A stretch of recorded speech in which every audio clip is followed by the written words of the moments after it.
So, of course, I have two very, very interesting topics for you guys today. But before I get into it, make sure to like, subscribe, turn notification bell. You guys help me out a little bit. And without further ado, let's get right into this video. Now, of course, Elon Musk is no longer the richest man in the world. I couldn't believe it the first time I saw this, but of course my dad ended up sending me an article I read up, and it turns out to be true. So what you're going to ask, when in the world happened to Elon Musk? I'm going to go more into that later, but the bottom line is that Musk lost over $100 billion in value and net worth this year. This means there is a new richest man in the world. That guy's name? Well, it's Bernard Arnault. He was born in France and is the first European to top the richest people in the world list. He is the co-founder, chairman, and chief executive of Louis Vuitton and controls just about half of the entire business. Now, of course, Louis Vuitton, as of right now, is worth an estimated $388 billion as of 2022 in December, and is the world's largest luxury goods company. So they sell things like clothing, bags, perfumes and fragrances, and even luxury and jewelry. So, yeah, a lot of stuff that you buy and a lot of stuff that may not say Louis Vuitton on it is actually owned by Louis Vuitton. They're the largest luxury goods company in the world. So, of course, I know what you guys are going to ask. I don't want to hear about Bernard. I want to know what in the world happened to Elon. Well, the bottom line is that ever since 2020 and 2021, Elon's investments and company have both dipped in value, leaving his net worth to plummet from over $200 billion all the way down to around $167 billion in just under 1 year. Also, another reason to blame for the fall and the downfall in the net worth of Elon Musk. The acquisition of Twitter has been absolutely disastrous for Elon Musk. It has added to the decline in his net worth. Twitter, of course, has completely exploded. I mean, it has not been good so far. A lot of people are questioning what's even going on. Why does Elon even need this? So that's another reason. And is it possible that Elon could make a comeback? I think it definitely is. I mean, you own two of the biggest companies in the world in SpaceX and Tesla, so it's possible to make a comeback. But for right now and for this next year, seemingly, Bernard Arnault is going to be the wealthiest man in the world. He's the first European to ever be the wealthiest man in the world.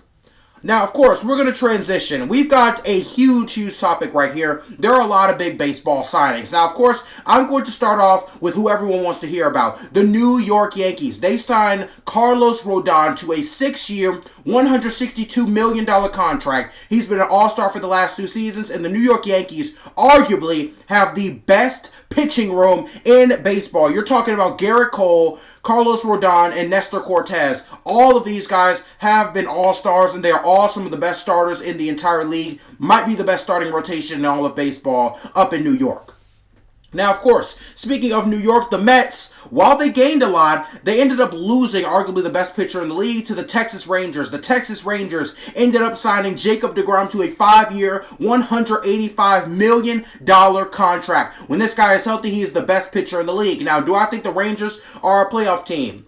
Absolutely not. They have a lot of money wrapped in very little players. It's a ton going on in Texas. You don't really have the best hitting lineup either. I mean, your hitters aren't that great. They're good, but they're not that great. However, this is one huge move for the Rangers, and it makes their pitching, it makes their team way better than they were before this move occurred. Now, of course, going to arguably the most debatable and most controversial team, the Padres. The San Diego Padres signed Xander Bogaerts to a massive 11-year, $288 million deal. My first reaction was, wow. The Padres, including Fernando Tatis, arguably have 4 of the league's top 15 players on their team and in their lineup. Now, I don't know what's going to happen to Fernando Tatis as he plays shortstop just like Xander Bogaerts does. However, if you can slip one of these guys into second base, and if they're willing to change some of their play style a little bit, I mean, these guys in the batting lineup, Soto, Manny Machado, Fernando Tatis, and Bogaerts, if they can all figure this out, this could be a prime championship contending team heading into the next couple of years. It's also you need to also mention that a lot of these guys are going to be free agents. I mean, Juan Soto's going to be a free agent next season, so the Padres are definitely going into win now mode.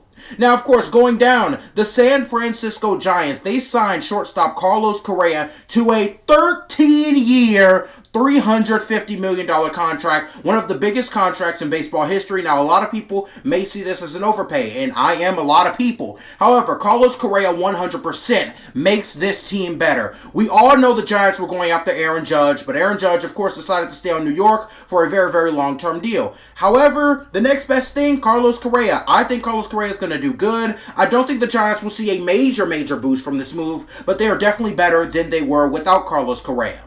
Now, as a Braves fan, this one's going to hurt me a little bit, but out in the NL East, the Philadelphia Phillies signed Trey Turner to an 11-year contract. Of course, I don't like the long-term part of the deal because Trey Turner's already 29 years old and he's going to be getting paid well into his 40s. However, one of the better hitters in the league, one of the fastest players in the league, one of the most dangerous base runners in the league. The Phillies might have just filled out their lone weak spot on defense and on offense. I mean, think about it. Shortstop is really the only thing they needed. Outfielders, good. Pitching staff, good. Catcher, literally the best catcher in the league. I mean, there was not much else you needed. First, second, and third base, pretty good. So don't be surprised if this Philly team finds a way to win 100 games and even win the NL East for the first time in a while. As a Braves fan, I must say, as of right now, the Phillies are easily the best team in the NL East as it stands. And of course, also coming from a Braves fan, I actually didn't get a chance to put this in the script for this video because it happened so fast.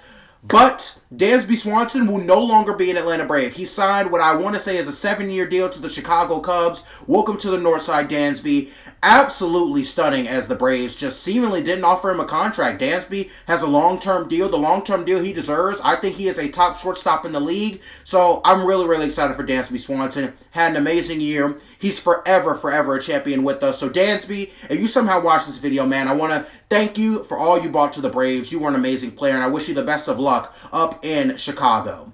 But, of course, that's going to be it for this video. Thank you for watching. I decided not to mention the Justin Verlander move all the way over to the Mets because I thought that was pretty old news. But just in case you didn't hear about it, yeah, Justin Verlander signed a deal with the Mets, so that's a big loss for the Houston Astros. However, going to end this video. Thank you guys for watching. Make sure to like, subscribe, turn the notification bell. Help me out a little bit. Without further ado, stay loved, stay blessed. I wish you nothing but the best, and thank you for watching.